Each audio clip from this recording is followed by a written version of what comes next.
Guardians, it's the one and only big bad bald bearded bugger himself, Brogues here, back with your daily dose of Destiny dependent dialogue. In today's episode we are looking at the legendary Xenos Vale armour set with a full set of Curse of Osiris ornaments. Now, as you can see, these ornaments have very little effect on this actual armour, and in the following video I will break down the minute differences you'll see between this and the standard armour.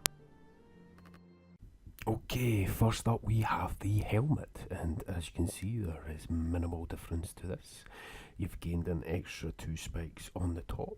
The smoke effect behind the mask has went from the cool grey effect to a rather sickly orange, and there's some highlights added around the mask.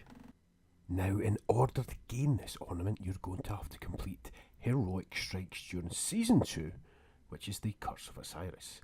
Now, the total amount of strikes you have to complete is 25, so that's not a high number, and that's something you can easily do in the first week of Season 2, or any subsequent season for the next ornament. Next up, we have the Gauntlets, and if you're struggling to see any difference, you're not the only one. The only minor difference in the gauntlets is the slight bit of trim around the edge of the gauntlet and the leather pad on the underneath.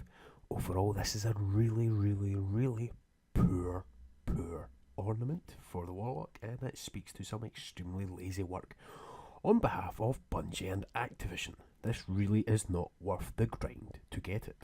Now, in order to get this absolutely amazing ornament, you're going to have to complete 25 strike challenges. Now, if you're running 3 characters, this will take you 3 days, or if you're running 1 character, it will take you a lot longer at 9 days, because you can only complete 3 every day.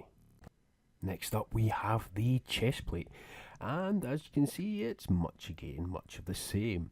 There's very little difference in this. However, you do have some sort of communication equipment equipped to the front of the chest, and you also have a light up flare type thing. Now, the thing to know about that light up object is it does actually change with which shader you have equipped, so that is a minor plus. Is it? Really? Don't know. Now, in order to gain this ornament, you're going to have to complete 10 weekly strike challenges. Now, those are the 3 heroic strikes you have to run for the Vanguard. Now, assuming you run that on all 3 characters, it's going to take you a minimum of 4 weeks playing the game in order to get this. So, that's a significant amount longer than the other 2 ornaments we've already looked at. But in future, hopefully this ornament will actually be worth it. Next up, it's the boots, and as you can see, it's a massive change. Instead of having skinny trousers that tuck into our boots, we now have boot-cut jeans which go over the top. And we've got the extra flourish of a nice strip on the front. Now, in order to get this ornament, you're going to have to kill 1,000 enemies in heroic strikes. Now, that's again another easy one. You're easily going to be able to achieve that in week 1 of any new season. And lastly, we have the bond, and as you can see, it's yet again another poor attempt. It's a slightly less cluttered bond, but it still has the same exact holographic display on it. Nothing new, nothing fancy.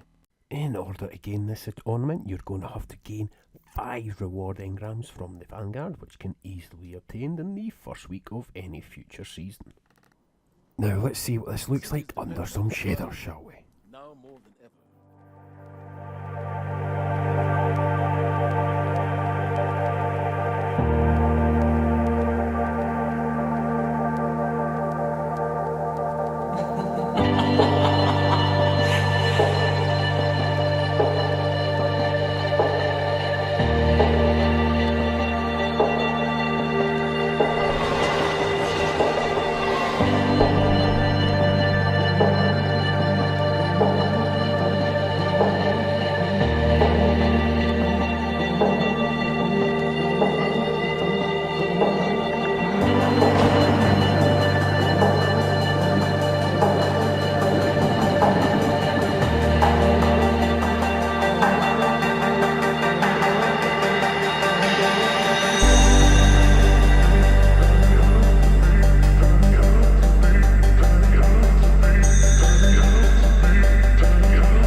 that is it for this episode. If you liked what you saw, please feel free to like, share, or indeed subscribe to the channel.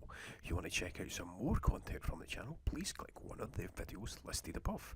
If you want to keep up to date with what's happening on the channel, follow me on Twitter at OfficialBrogues. And until next time, Guardians, remember... Eyes up, Guardian.